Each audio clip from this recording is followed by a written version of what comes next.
वक्त हमारे साथ हैं संगीत के अमरावती शहर के बादशाह। जी हाँ, बादशाह इसलिए क्योंकि आज अकेले उनके नाम से गूगल पे जब लोग सर्च करते हैं तो संकेत जी का नाम मिलता है, और वही नाम देखकर हमने भी यहाँ पर कुछ काम किया है और बेहतरीन रिजल्ट पाया। संकेत जी, आपका बहुत बहुत स्वागत है। Thank you. और हम ये जानना चाहेंगे कि संगीत की शिक्षा आपने अमरावती में ली या कहीं बाहर ली? अमरावती में ही ली है। तो लगभग कितने साल आपने संगीत सीखा है? संगीत के फील्ड में मुझे कम से कम 10 साल हो रहे हैं अभी। तो क्या आपके खानदान में भी कोई संगीत से जुड़ा हुआ है? संगीत से तो एक्चुअली सब हॉबिस्ट सिंगर हैं, पर बहुत अच्छा गाते हैं। मेरी मम्मी भी गाती है, मम्मी की बहन भी गाती है, पप्पा, बड़े पप्पा सभी सिंगिंग करते हैं और सब आर्टिस्ट हैं। जी। हाँ। जब हमने आपके बारे में लोगों से सुना तो हमें पता चला कि आप शान के साथ भी काम कर Yes, चुके yes, हैं, yes. मुंबई भी आप गए थे। तो मुंबई जैसे महानगर को छोड़कर आप फिर से अमरावती में क्यों आए? एक्चुअली मुंबई का ही सपना लेके मैं गया था। अच्छा अचीवमेंट भी हुआ था। शान सर ने मुझे बुलाया था। एक्चुअली वो ऑल ओवर इंडिया एक कंपोजिशन की कंपटीशन थी, उसमें मैं इंडिया में एक विनर था, टॉप 5 में से। तो उसके बाद कोविड की लहर आ गई और कोविड आने के कारण मुझे अमरावती वापस आना पड़ा। लेकिन वो जो टाइम पीरियड था उसमें मैं जो और नए नई बातें मैंने सीखी संगीत के बारे में, म्यूज़िक का, स्टूडियो का जो नॉलेज रहता है उसको मैंने बहुत डेप्थ में एक्सप्लोर किया। फिर ऐसा सोचा कि जो काम अपन मुंबई में करने जाते हैं वो अगर यहाँ अमरावती शहर के लड़कों को हम प्रोवाइड करते हैं, प्रॉपरली उन्हें गाइड करते हैं, तो यहाँ के टैलेंट को भी सराहा जाएगा। तो वो दृष्टि से मैंने यहाँ पे ये शुरुआत की। तो कैसा रिस्पांस रहा या कितनी मुश्किलें आई शुरुआत में आपको?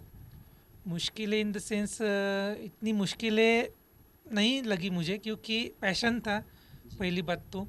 और जैसे मैं करते गया, जैसे मैं कर्म करते गया मेरे संगीत में, तो वो अपने आप ही सब बातें होती गई और अच्छे अच्छे नए नए आर्टिस्ट से काम करने को मुझे मिला, उनके साथ मुझे काम करने को मिला। अलग अलग प्रकार के संगीत मुझे खुद एक्सप्लोर करने को मिले। लेकिन जैसे अभी अभी आपने बताया कि आपकी जो पहली हॉबी है, पहला जो आपका जुनून है वो है सिंगिंग, और इस वक्त हम देख रहे हैं कि आप एक स्टूडियो में बैठे हुए हैं और एक इंजीनियर का भी रोल आप अदा कर रहे हैं। तो ये टोटल दोनों डिफरेंट चीज़ें कैसे आप मैनेज करते हैं? एक्चुअली मैं इन्हें डिफरेंट नहीं समझता। एजुकेशन तो मैंडेटरी है आज के दौर में। एजुकेशन करके मैंने ये सब चीज़ें साथ में की है। तो क्या आपने टेक्निकल नॉलेज भी हासिल की? यस यस, कंप्यूटर इंजीनियरिंग होने के कारण जो मैं स्टूडियो में वर्क करता हूँ उससे बहुत बातें रिलेटेड आती है। जो सॉफ्टवेयर जो रहते हैं उसका जो नॉलेज है वो सब मुझे इसमें हेल्प हो गई है। तो क्या अमरावती में जो कुछ फिल्में बनती हैं, डॉक्यूमेंट्रीज बनती हैं या शॉर्ट मूवीज़ बनती हैं, मराठी फिल्में बनती हैं, ऐसा ऐसा कुछ काम आपने किया है? मैंने शॉर्ट फिल्म्स का काम किया है। एक दो फिल्म्स को दादा साहेब फाड़के अवार्ड भी मिला है। उसका नाम है रिक्शा। रिक्शा करके शॉर्ट फिल्म है, निकेश सोनटक के सर ने बनाई है, वो डायरेक्टर अमरावती के हैं वो। उसके बाद में बहुत से सिंगल एल्बम्स मैंने किए हैं जिसको अच्छा रिस्पांस लोकल आइडली मिला है।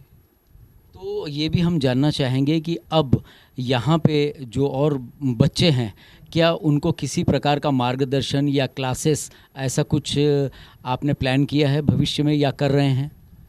मेरे यहाँ पे जो भी आर्टिस्ट आते हैं मैं उनको म्यूज़िक के जर्नी में कैसा रास्ता ढूंढना, ये मैं हर एक आर्टिस्ट को गाइड करता हूँ मेरे लाइफ में। जो भी स्टूडियो में कोई भी छोटा हो या बड़ा हो कोई भी आर्टिस्ट आता है मैं उनको मार्गदर्शन देते रहता हूँ। एक अंतिम सवाल आपसे ये है कि छोटे छोटे शहरों में जब कोई बच्चा संगीत में रुचि लेने लगता है या खेल में रुचि लेना लगता है तो लोग कहते हैं कि अरे भाई ये बिगड़ जाएगा।